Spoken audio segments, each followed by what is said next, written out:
Bueno, saludos queridos hermanos que están presentes con nosotros acá y también los que están escuchando a través de la grabación. En este día estamos reunidos acá para estudiar una lección más acerca de nuestro amado Mesías. Se titula El Mesías como hijo de Elohim.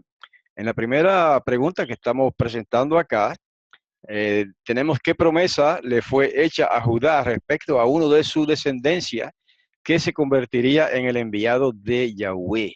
Y tenemos el texto de Génesis 49, 10 y 11, verso 10 y 11.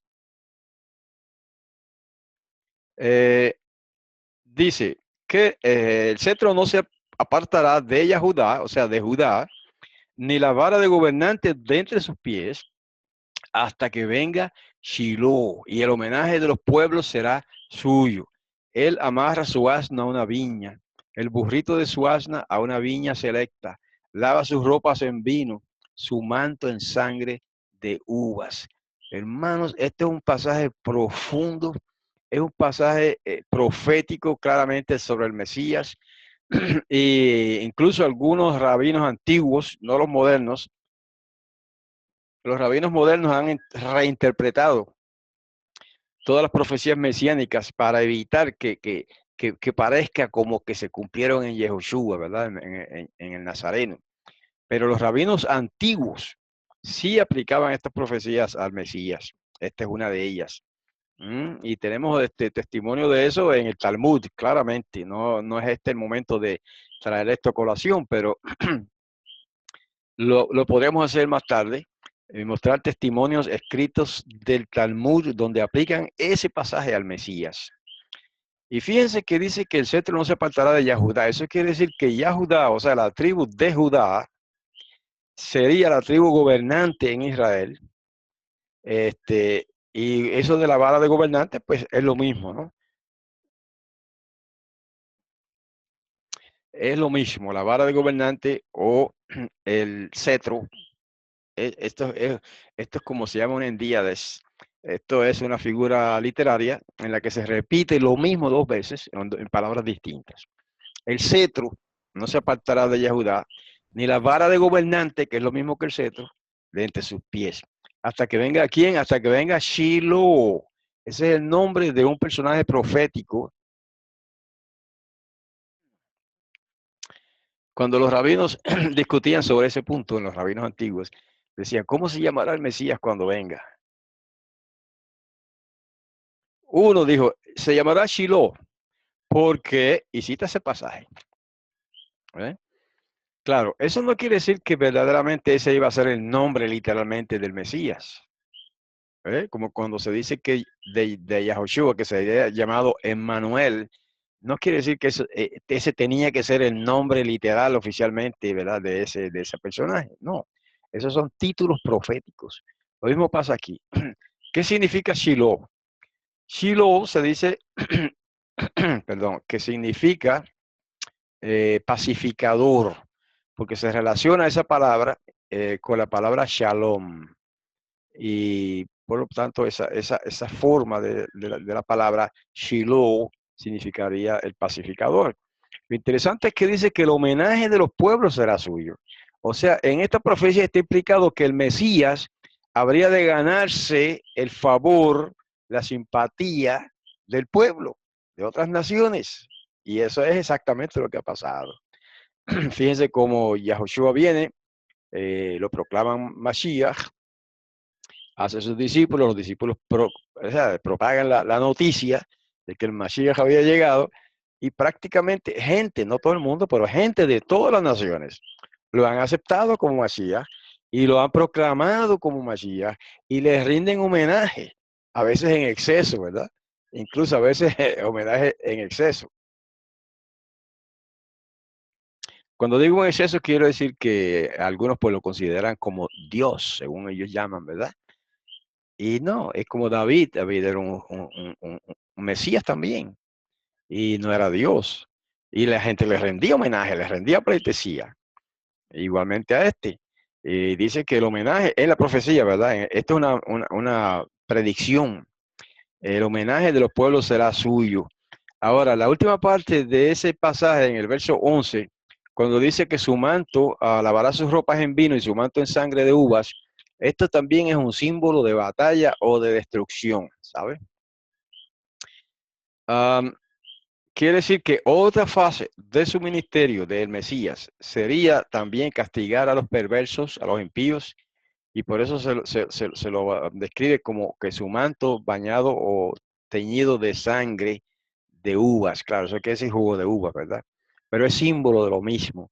Ustedes saben que en Revelación, en Apocalipsis, hay otra visión en la que se presenta y se habla de el Mashiach, ¿verdad? También como vestido de un manto teñido de sangre. Y es lo mismo que representa aquí cuando dice que su ropa está teñida en sangre de uvas. Eso está hablando de juicio, está hablando de destrucción de los impíos, ¿verdad? Como se predice también en muchos otros pasajes, incluidos pasajes de Apocalipsis. En la segunda parte o pregunta, dice, esta es un poco más profunda, este punto. Según Daniel 9, 24 al 27, ¿qué importancia tiene el factor tiempo en el aparecimiento de aquel Shiloh de la profecía, o sea, del Mesías? Eh, en Gálatas 4:4, no lo tengo a la mano en este momento, pero quizá lo tenga más abajo.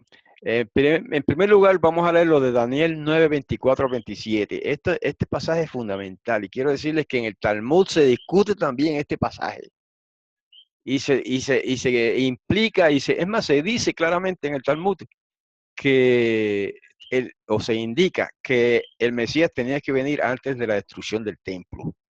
Porque en el Talmud hay un pasaje donde los rabinos se lamentan, ay, ya el templo fue destruido y no vino el Mashiach. Porque ellos no se dieron cuenta que fue Yahushua el que vino, y ese es el Mashiach. Pero ese lamento de ellos implica claramente que en la teología rabínica estaba claro que el Mashiach tenía que venir antes de la destrucción del templo, la destrucción final, que fue en el año 70. Por lo tanto, el Mesías tenía que venir antes del año 70 del primer siglo. Y aquí está el pasaje. 70 semanas están determinadas en cuanto a tu pueblo y en cuanto a tu santa ciudad, para acabar con la transgresión, para poner fin al pecado. Eso lo hizo él en el Gólgota. Para expiar la iniquidad, eso lo hizo el Mesías en el Gólgota. Para traer la justicia eterna, eso lo hizo el Mesías cuando resucitó. Para sellar la visión y la profecía y para ungir el lugar santísimo. Conoce pues y entiende que desde la salida de la orden para restaurar y edificar Jerusalén hasta Mashiach Nagid, eso quiere decir hasta el Mesías gobernante, habrá 7 semanas y 62 semanas. Esta es la profecía de las 70 semanas. Todo eso tenía que cumplirse antes del año 70 que fue destruido el templo. Sigue diciendo, y se volverá a edificar con plaza y muro, pero en tiempos angustiosos. Después de las 62 semanas, será quitado el Mashiach, o sea, el ungido, y no quedará nada para él. Y el pueblo de un gobernante que ha de venir destruirá la ciudad y el santuario. Hermanos, eso está claro que se refiere o se cumplió en el año, esto de la destrucción del templo en el año 70 de la era común, ¿verdad? Del primer siglo de esta era. Cuando decimos la era común, incluye desde el año 1, antes del Mesías, hasta ahora, hasta hoy. Todo eso es la era común. Y aquí está prediciendo la destrucción del templo de Jerusalén.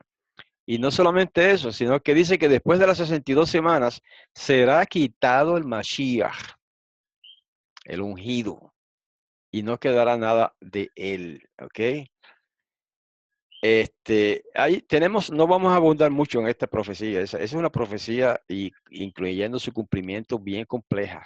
Hay muchas cosas. Nosotros tenemos ya un audio grabado ahí y escrito también, un escrito en la página sendaantigua.net donde explica todo esto. Ok, invitamos a los oyentes a que la visiten la página sendaantigua.net. Allí buscan audios la profecía de las 70 semanas, ilustrada incluso con una tabla, con un diagrama, ¿ok? Cómo se cumplió todo eso por fechas. Ahora, el gobernante de un pueblo que ha de venir a destruir la ciudad del santuario es obviamente el general Tito, que más tarde llegó a ser emperador de Roma, y cumplió eso al pie de la letra. Dice, con cataclismo será su fin de la ciudad y del templo también. Y hasta el fin de la guerra está decretada la desolación. 27. Por una semana él confirmará una alianza con muchos y en la mitad de la semana hará cesar el sacrificio y la ofrenda. Algunos cristianos explican esto diciendo que eso es una semana adicional y que eso no se ha cumplido, que eso se cumplirá en los fin, o sea, en el fin de los tiempos, que eso está en el futuro todavía. Y dan unas explicaciones ahí que no tienen mucho sentido, porque aquí todo este segmento profético se tenía que cumplir de manera consecutiva. O sea, todo eso iba más o menos, ¿verdad? Una cosa detrás de la otra. Hay un libro evangélico que explica las profecías de Daniel. José Grau es el autor. Es el mejor libro que yo he visto explicando las profecías de Daniel. Y se titula así, Las profecías de Daniel de José Grau. Y él refuta esa teoría de que esta semana de la que está hablando ahí está en el futuro todavía. Y nosotros también hemos refutado eso anteriormente. ¿Okay? Cuando él dice, por una semana él confirmará una alianza con muchos, está diciendo que en esa última semana de años, iba el Mesías a confirmar la alianza nueva, la nueva alianza. Y luego dice, y a la mitad de la semana hará cesar el sacrificio y la ofrenda. Y eso se cumplió en términos proféticos de la semana de años y también en términos literales, según muchos explican, que él murió un miércoles, que es la mitad de la semana, o sea que en doble sentido, cumplió él, el Mesías Yahushua, esta profecía. Dice, sobre alas de abominaciones vendrá el desolador. Ese desolador fue Tito, ya lo dijimos, hasta que el aniquilamiento que está decidido venga sobre el desolador. O sea que ese imperio que destruyó a Jerusalén y el templo habría de ser destruido más tarde. Aunque no sea literalmente, pero como imperio sí fue destruido. Roma. Ok, ¿qué título oficial ostentaría el enviado de Elohim? En Daniel 9, 25 y 26 nos tienen un pasaje importante y luego dice, ¿qué pruebas hay de que los judíos de aquellos días sabían que el Mesías tenía que venir? Y tenemos eso en Juan 4, 25 y Juan 1, 41. Vamos a considerar todos esos pasajes seguidos, ¿verdad? De corrido para abreviar. Daniel 9, 25 dice, conoce pues y entiende que desde la salida de la orden para restaurar y edificar a Jerusalén hasta Mashiach Nagid, estamos repitiendo ese verso, pero es para esa nueva pregunta, ¿no? ¿Qué título oficial? Hasta la salida de la orden para restaurar y edificar Jerusalén hasta Mashiach Nagid, dice el hebreo. El ungido gobernante sería la traducción en español. Habrá 7 semanas y 62 semanas, etcétera. Lo demás lo leímos ya. Y lo que queremos recalcar aquí es el título Mashiach. Y Nagid, que significa gobernante. O sea, que él habría de ser un gobernante. A ver si ustedes recuerdan, supongo que todos recuerdan, ¿qué decía el letrero que pusieron más arriba del madero cuando el Mesías fue ejecutado en un madero, verdad? Y arriba de su cabeza pusieron un letrero que decía, y dice que estaba en hebreo, en griego y en latín, Yeshua, rey de los judíos. Y eso incluso fue un cumplimiento profético. El que mandó a escribir ese letrero allí no sabía lo que estaba haciendo, pero estaba cumpliendo, ¿verdad? Digamos, una misión divina de proclamar que Yeshua es el rey de los judíos. y aquí tiene los dos títulos en esta profecía de Daniel. Mashiach, que significa el ungido, que significa un rey ungido, y luego lo llama Nagid, que significa gobernante. Así que este hombre, Yahushua de Nazaret, cumpliendo esta profecía, se proclama, se declara el gobernante de los judíos y por supuesto también del mundo, ¿verdad? Solo que la segunda etapa del gobernante del mundo está en el futuro. Cuando venga por segunda vez, entonces cumplirá esa segunda etapa de ser gobernante, no solo de los judíos, sino del mundo entero. Ok, entonces, el siguiente pasaje, porque fíjense que la segunda pregunta decía, ¿qué pruebas hay de que los judíos de aquellos días sabían que el Mesías tenía que venir, más o menos en aquel tiempo? Y ahí tenemos el pasaje de Juan 4:25, cuando le dice la mujer, hablando de la mujer samaritana, ¿verdad? Dice, sé que viene el Mashiach, el llamado ungido. Cuando él venga nos declarará todas las cosas. Fíjense que hasta los samaritanos, que eran una secta de judaísmo despreciada por los judíos, pero que tenían la Torá, y hasta el día de hoy la tienen, y observan la Torá. Los samaritanos esperaban también el Mashiach en ese tiempo. Y cuando se pone esa mujer a conversar con Yahushua ahí, él dice, yo sé que viene, ella dice, yo sé que viene el Mashiach, el llamado ungido. Y cuando él venga nos declarará todas las cosas. De manera que sí había una esperanza clara en el pueblo judío y también de los samaritanos, de que el Mashiach estaba por venir. Y un poco más tarde, en Juan 1:41 se dice de unos ciertos personajes, ¿verdad? Que llegaron a ser discípulos de Yahushua, y dice, este se encontró primero con su hermano Shimón, y le dijo, hemos encontrado el Mashiach, que significa ungido. Esa frasecita que significa ungido fue añadida más tarde, ¿sabe? Cuando se tradujeron estos documentos del hebreo al griego, entonces se vio la necesidad de añadir los significados de ciertas palabras, ¿verdad? Para los lectores de habla griega que no conocían la cultura hebrea. Y por eso que usted ve que en español también se ponen esos comentarios que fueron añadidos, pero que están ahí en los textos griegos. Y por eso se ponen. Hemos encontrado al Mashiach, fue lo que él dijo. Entonces, el traductor más tarde añadió qué significa ungido. Y pasamos a la pregunta 4. ¿A quiénes específicamente fue enviado Yahushua y para qué? En Mateo 15:22 al 24 y en Juan 10:14 y 15 tenemos alguna información sobre eso. Vamos a leer la de Mateo primero. Dice, entonces una mujer que era Anita, que había salido de aquellas regiones, clamaba diciendo, Maestro, hijo de David, ten misericordia de mí. Mi hija está gravemente atormentada por un demonio. Verso 23. Pero Yahushua, el Mesías, no le respondía palabra. Entonces se acercaron sus discípulos y les rogaron diciendo, despídela, pues va gritando tras nosotros. O sea, era una molestia, ¿verdad? Ella gritando eso constantemente y los discípulos de Yahushua le dicen, despídela, despídela, que va gritando tras nosotros. Y respondiendo dijo, ahora responde el Mesías diciendo, a mí no me han enviado sino a las ovejas perdidas de la casa de Israel. Curioso, ¿verdad? Que él respondiera de esa manera, porque de todos modos él sanaba a los enfermos y sanó a gentiles también. Pero hubo momentos en que él hizo declaraciones como esta para ilustrar, para ejemplificar eso que está diciendo ahí, que él había sido enviado a las ovejas perdidas de la casa de Israel. ¿Ok?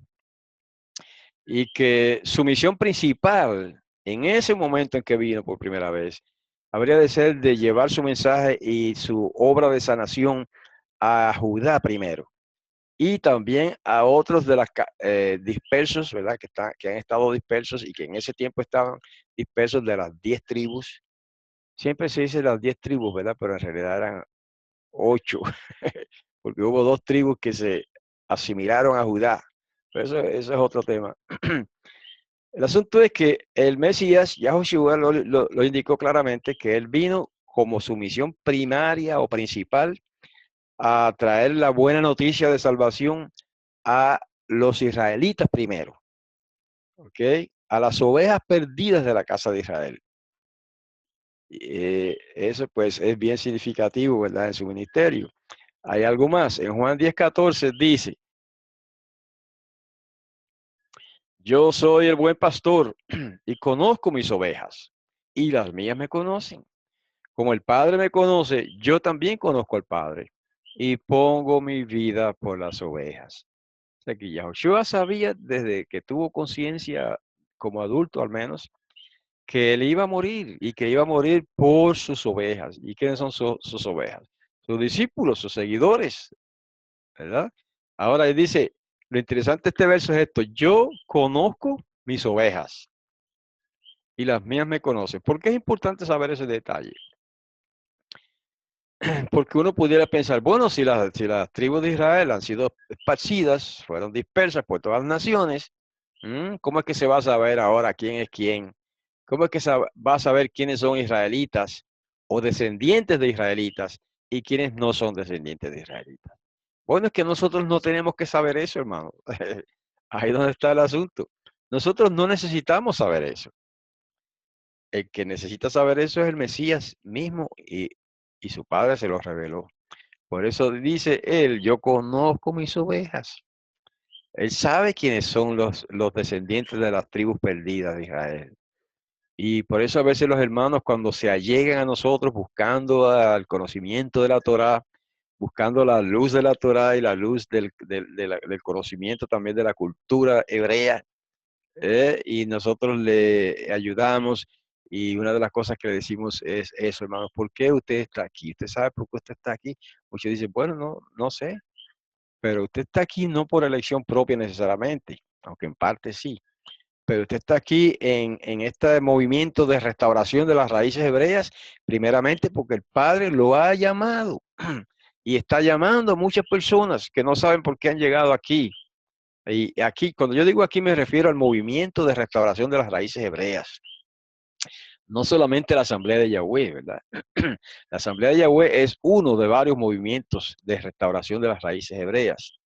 Yo diría, en mi opinión, que es el principal, pero bueno, otros dirían otra cosa, ¿verdad? Pero eso no es importante. Cuando están llegando tantas personas hacia estos movimientos de restauración de la fe hebrea, es porque están siendo llamados por el Padre, hermanos, y por el Mesías, ¿verdad? O podríamos decir, están siendo llamados por el Mesías por orden del Padre. Y por eso es que tantas personas, miles de personas, ahora mismo en el mundo entero, en casi todas las naciones, o por lo menos las naciones principales, están escuchando el llamado y se están allegando a Israel y empiezan por amar al pueblo judío que está allí en la tierra de Canaán, ahora como nación física, literal, visible. Empiezan por amar a ese pueblo y enseguida que empiezan a estudiar la Torá y a estudiar la cultura hebrea, se identifican automáticamente casi con Israel, con el pueblo hebreo, ¿verdad? Y ese es un llamado especial del Padre Celestial Yahweh para las ovejas perdidas de la casa de Israel. De eso es lo que está hablando Yahushua aquí, ¿ok? Cuando él dice, yo conozco mis ovejas, y por eso es que no tenemos que preocuparnos si nosotros sabemos o no sabemos quiénes son. Lo importante es que él sabe quiénes son. Entonces la pregunta 5 nos dice, ¿qué autoridad y poder identificaría al hijo de Elohim? Vamos a tener varios renglones aquí. El punto A, ¿qué autoridad tendría él, en este caso, sobre la naturaleza? Es el primer punto. Y en ese pasaje de Mateo 8, 26, 27 y 14, 25 al 26, nos habla de su poder sobre la naturaleza. Fíjense cómo dice Mateo 8, 26. Y él les dijo, ¿por qué tienen miedo? A sus discípulos les dijo, ¿por qué tienen miedo, hombres de poca fe? Entonces se levantó y reprendió a los vientos. Esa fue una ocasión en que hubo una tormenta. Reprendió a los vientos y al mar y se hizo una gran bonanza, porque estaban a punto de zozobrar. Iban en un bote, en un barco, y las agarra esa tormenta en ese lago, ¿verdad? Entonces sucede esto. El verso 27 dice, los hombres se maravillaron, se maravillaron y decían, ¿qué clase de hombre es este? Que hasta los vientos y el mar le obedecen. ¿Ok? Así que él tenía poder incluso sobre el mar y los vientos. Mateo 14:25 dice, y a la cuarta vigilia de la noche, Yahushua fue a ellos, a sus discípulos que estaban en un barco, caminando sobre el mar. Pero cuando los discípulos lo vieron caminando sobre el mar, se turbaron diciendo, un fantasma, y gritaron de miedo. Pensaron que era un fantasma, un espíritu o algo así. Pero Estaba ahí el Mesías caminando sobre el agua. ¿Quién ha repetido eso? Nadie en la historia de este planeta ha hecho eso, fuera de este hombre, Yahushua, el Mesías, nuestro Salvador. Por lo tanto, esa es una señal de autoridad y de poder que lo identificaría como el hijo de Elohim, el hijo de Yahweh, el Mesías.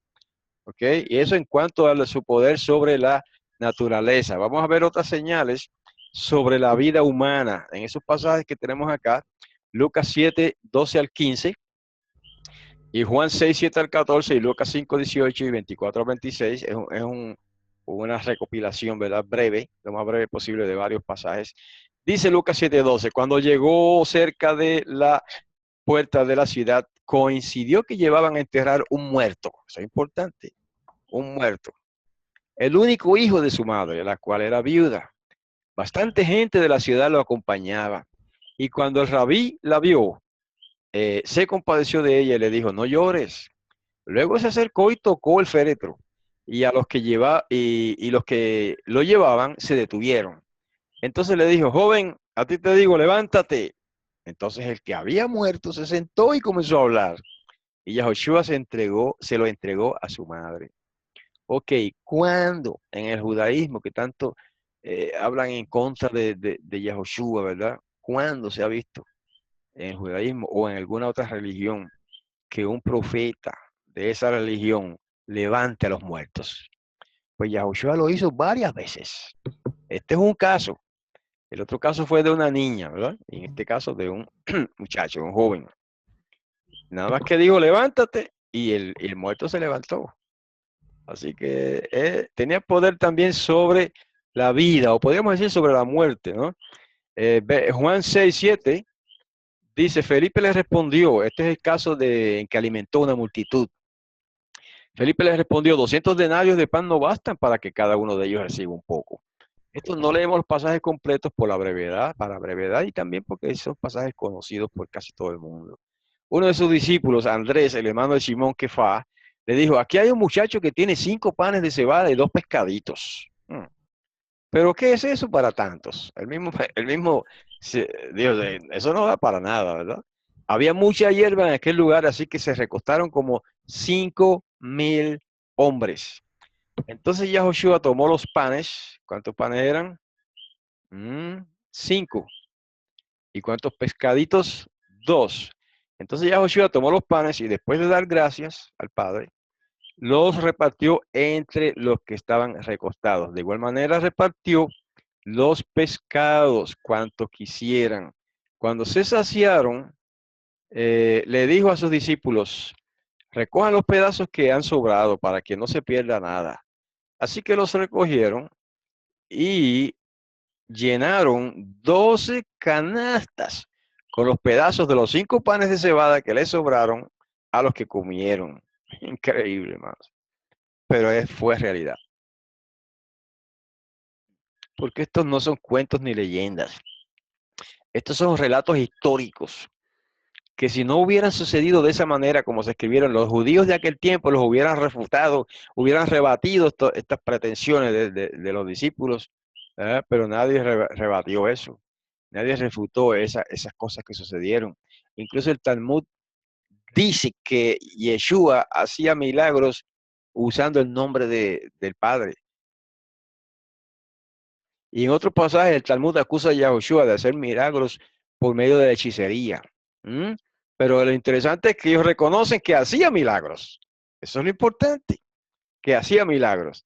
Por lo tanto, incluso el Talmud corrobora de una manera indirecta estos milagros que hizo Yahushua en varias ocasiones. Verso 14 dice, entonces cuando aquella gente vio el milagro que había hecho Yahushua, decían, verdaderamente este es el profeta que había de venir al mundo. Mira qué lindo. Y qué bien lo entendieron. Fíjense que ellos no dijeron, este es Dios, como reclaman hoy equivocadamente algunas personas. ¿Y por qué ellos no dijeron, oh, este es Dios? No, nada que ver. Ellos reconocieron lo que es la verdad cuando dijeron, este es el profeta que había de venir o que ha de venir al mundo. Y eso era exactamente lo que él era en ese momento. un profeta, pero más que un profeta, también era el Mesías.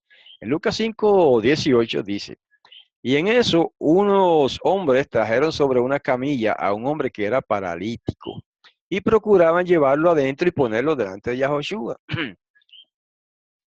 Y saltando un poco, ¿verdad?, a otro verso para abreviar, finalmente pudieron entrar al hombre y Yahoshua dice, pues para que sepan que el Hijo del Hombre tiene autoridad en la tierra para perdonar pecados, le dijo al paralítico, a ti te digo, levántate, toma tu camilla y vete a tu casa.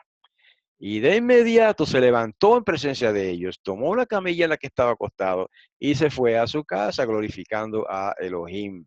El asombro se apoderó de todos y glorificaban a Elohim, o sea, el Todopoderoso. Se llenaron de temor y decían, hoy hemos visto maravillas. Hermanos, todos esos relatos que se presentan en los evangelios, Mateo, Marcos, Lucas y Juan, son relatos históricos, no son libros de fantasías, son relatos de hechos que ocurrieron ante la vista de miles de personas en el siglo I de la era común. ¿Ok? En aquellos años cuando Yahushua estaba aquí. Por lo tanto, son relatos fehacientes del poder que tenía el Mesías sobre la vida, o pudiéramos decir también sobre la muerte, o sea, que venció la muerte y podía dar vida a los muertos.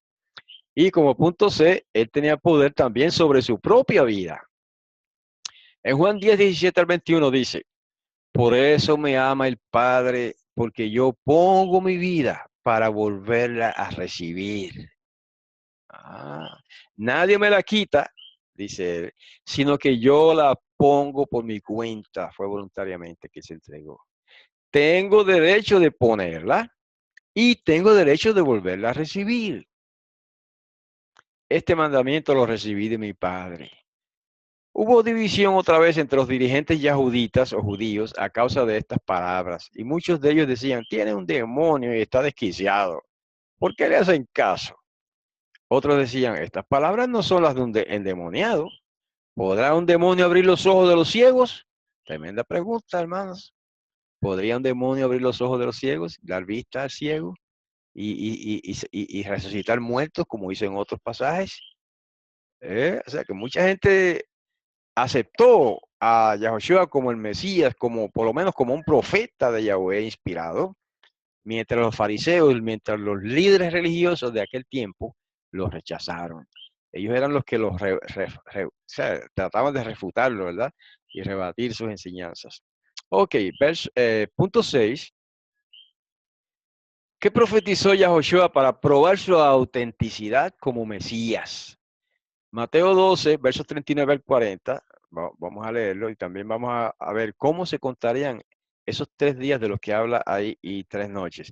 Mateo 12, 39 dice, él respondió y les dijo, porque ellos, antes de seguir, porque ellos le pidieron una señal, ¿verdad? Los fariseos, los líderes religiosos de aquel tiempo, ¿y qué señal tú nos das de que eres el enviado o algo así? Entonces él les dice, una generación malvada y adúltera exige una señal, pero no se le dará ninguna señal, sino la señal del profeta Jonás.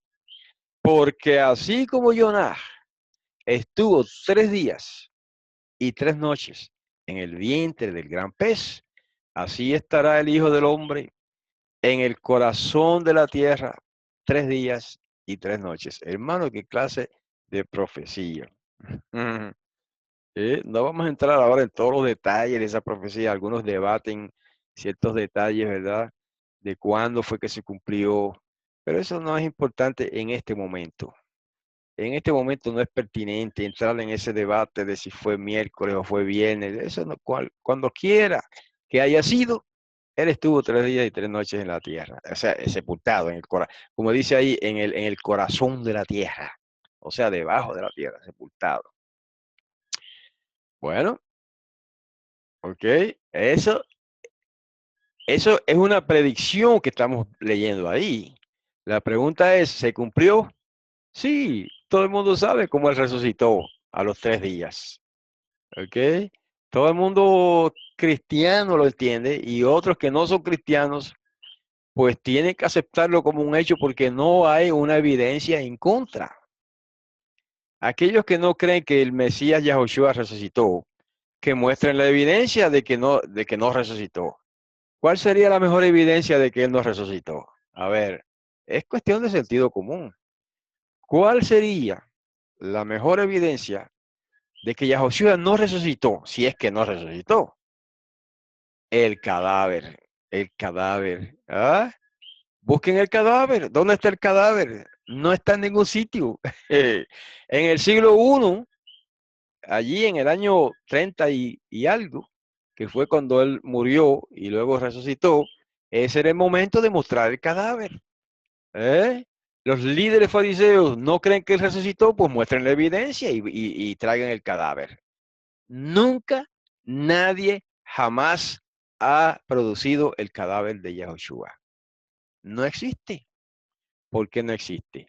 Si hubiera existido un cadáver, ¿verdad? Que se quedó allí muerto para siempre, alguien lo hubiera encontrado.